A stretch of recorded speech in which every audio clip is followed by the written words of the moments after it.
बोलिए भारत माता की, छत्तीसगढ़ महतारी की, स्वामी विवेकानंद जी की।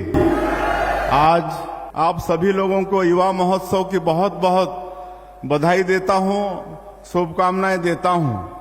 आज 12 जनवरी का ये दिन स्वामी विवेकानंद जी की जयंती है, जिसको हम सब लोग युवा दिवस के रूप में मनाते हैं। और मैं धन्यवाद देना चाहूंगा हमारे खेल और युवा विभाग के मंत्री को, उनके विभाग को, कि यहाँ पर ये 2 दिन का युवा महोत्सव का कार्यक्रम रखा है, जिसमें पूरे प्रदेश के सभी जिलों से युवा लोग यहाँ पर भाग लेने आए हुए हैं। और अगले 2 दिनों तक यहाँ पर विभिन्न तरह का कार्यक्रम होंगे। आखिरी में कुमार विश्वास जी का भी कार्यक्रम है, उसके पहले भी और कई लोग आएंगे और सब लोगों का मार्गदर्शन होगा, कविता पाठ होगा। इसका निश्चित रूप से हमारे युवाओं को लाभ होगा। बंधुओं, मैं बताना चाहूंगा कि छत्तीसगढ़ सौभाग्यशाली है कि स्वामी विवेकानंद जी अपने युवा अवस्था में, किशोरावस्था में 2 साल हमारे छत्तीसगढ़ में रहे हैं। और यहाँ पर जो बूढ़ा तालाब है, वहाँ के पानी में स्नान भी किए हैं। यहाँ के डे भवन में 2 साल तक वो रहे भी हैं। ये हम लोगों के लिए सौभाग्य की बात है। और आज जो हमारे प्रदेश का एयरपोर्ट है, उसका नाम भी स्वामी विवेकानंद जी के नाम से हुआ है। तो कोई भी यहाँ पर आता है एयरपोर्ट में, तो स्वामी विवेकानंद जी का नाम लिखा देखता है, तो इतना तो उसको पता चलता है कि स्वामी विवेकानंद जी का इस प्रदेश से गहरा नाता है। आज आधुनिक भारत के निर्माण में स्वामी विवेकानंद जी की बहुत बड़ी भूमिका है। उन्होंने 1893 में शिकागो के विश्व धर्म सम्मेलन में जो ऐतिहासिक वक्तव्य दिया था, उससे पूरी दुनिया भारतीय चिंतन के आगे नतमस्तक हो गई थी। उस समय अमेरिकन अखबारों ने लिखा था कि स्वामी जी को सुनकर हमें भारत की सनातन परंपरा के गहरे मूल्यों के बारे में पता चला, जिनके बारे में हम सोच भी नहीं सकते थे। तो ऐसे हमारे स्वामी विवेकानंद जी थे। और आज उनका विचार हमारे देश की एक शक्ति है। विवेकानंद जी के प्रेरक विचार हैं, जिन पर चलते हुए देश के नेतृत्व ने मां भारती का नाम शिखर तक पहुंचाया है। हमारे युवा प्रदेश के भविष्य हैं। युवाओं की शक्ति और संकल्प के बूते ही हम प्रदेश के नवनिर्माण की राह पर तेजी से आगे बढ़ रहे हैं। और जिस तरह से युवाओं के भविष्य के लिए हमारी सरकार वचनबद्ध है, आप सबको मालूम है। पीएससी घोटाले की जांच की बात हमारे डिप्टी सीएम साहब विजय शर्मा जी बोल रहे थे। विधानसभा चुनाव के दौरान माननीय प्रधानमंत्री जी का हमारे छत्तीसगढ़ के युवा बेटा बेटियों के साथ ये वादा था कि भारतीय जनता पार्टी की सरकार बनेगी तो पीएससी घोटाले की जांच होगी।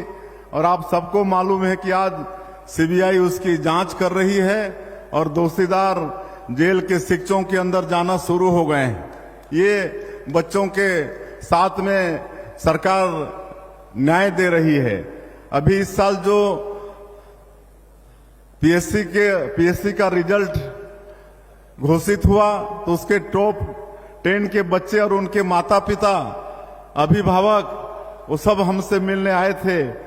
और उनके चेहरे पर जो खुशी थी, बच्चों के चेहरे पर और उनके अभिभावकों के चेहरे पर, उनके माता पिताओं के चेहरे पर, उसका मैं बयान नहीं कर सकता। वो सरकार की इतनी तारीफ कर रहे थे कि आज ये देखिए, आप सब लोगों के कारण यहाँ पर ग्रामीण परिवेश के किसान के पुत्र यहाँ पर पीएससी में चुन के आए हैं। तो ये विश्वास पैदा करने का काम हमारी सरकार ने किया है। आगे हम लोग पीएससी को यूपीएससी के पैटर्न पर करने जा रहे हैं।